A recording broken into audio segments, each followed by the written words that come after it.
வணக்கம், இது உங்கள் தமிழ் ஸ்டார் சேனல். பல பயனுள்ள தகவல்களை தெரிந்து கொள்ள லைக் பண்ணுங்க, ஷேர் பண்ணுங்க, கிழக்கிற பெல் பட்டன் கிளிக் பண்ணுங்க, சப்ஸ்கிரைப் பண்ணுங்க. வணக்கம்.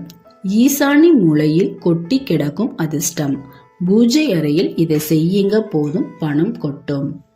ஈசானி மூலை எனப்படும் ஈசானி மூலையின் முக்கியத்துவம் என்னென்ன, ஈசானி மூலையில் என்னென்ன பொருள்களை வைக்கலாம், என்னென்ன பொருள்களை கண்டிப்பாக வைக்கக்கூடாது என்பதை பற்றி இந்த வீடியோவில் பார்க்கலாம்.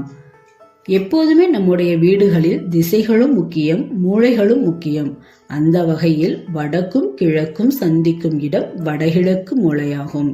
இந்த ஈசானி மூலை அல்லது சனி மூலை என்பார்கள். ஈசானி மூலை குடும்பத்துக்கு தேவையான அனைத்து நன்மையும் இந்த ஈசானி மூலையிலிருந்து தான் கிடைக்கின்றன.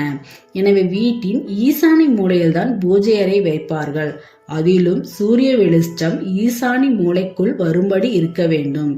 ஈசானி மூலையில் கடவுள் படங்களை கிழக்கு நோக்கி வைக்கலாம் அல்லது வடக்கு நோக்கி வைக்கலாம். ஈசானி மூலையில் பூஜை அறை அமைக்க முடியாமல் போனால் வீட்டின் கிழக்கு பக்கத்தில், அதாவது வடகிழக்கு தென்கிழக்கு நடுவில் பூஜை அறை அமைக்கலாம். அல்லது வடக்கு திசை, அதாவது வடகிழக்கு வடமேற்கு இரண்டிற்கும் இடைப்பட்ட இடத்தில் பூஜை அறை அமைக்கலாம். மாடம் கிழக்கு நோக்கி அல்லது வடக்கு நோக்கி இருக்கும்படி பூஜை அறை இருக்க வேண்டுமாம். அடைப்பு பொருள்கள். ஈசானி மூலை அறையில் கண்டிப்பாக சமையல் அறை அமைக்க கூடாது. அப்படி அமைத்தால் தீய பலன்கள் குடும்பத்திற்கு ஏற்படுமாம். எப்போதுமே ஈசானி மூலையை சுத்தமாக வைத்திருக்க வேண்டும். அடைப்பாக போட்டு வைக்க கூடாது. கனமான பொருள்கள், அதாவது மிக்சி, பழைய பொருட்கள், பீரோவை வைக்கக்கூடாது.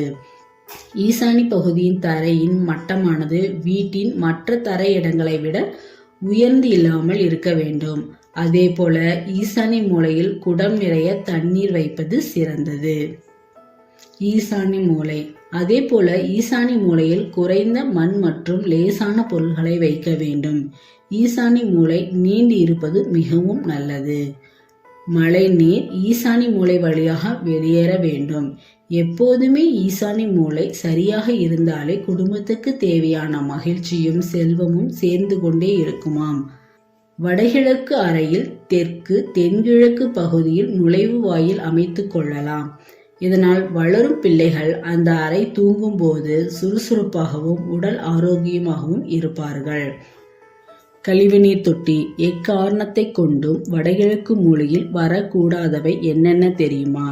குடும்ப தலைவன் தலைவி படுத்துறங்கும் அறை, குளியல் அறை, சமையல் அறை, பொருட்கள் சேமிக்கும் அறை, உட்புற மூளை படிகட்டு, வெளிப்புற மூளை படிகட்டு, கழிவுநீர் தொட்டி, மேல்நிலை தொட்டி, மரங்கள், இன்வேட்டர், UPS மற்றும் மின்சார பாக்ஸ், ஜெனரேட்டர், போர்டிகோ போன்றவையாகும்.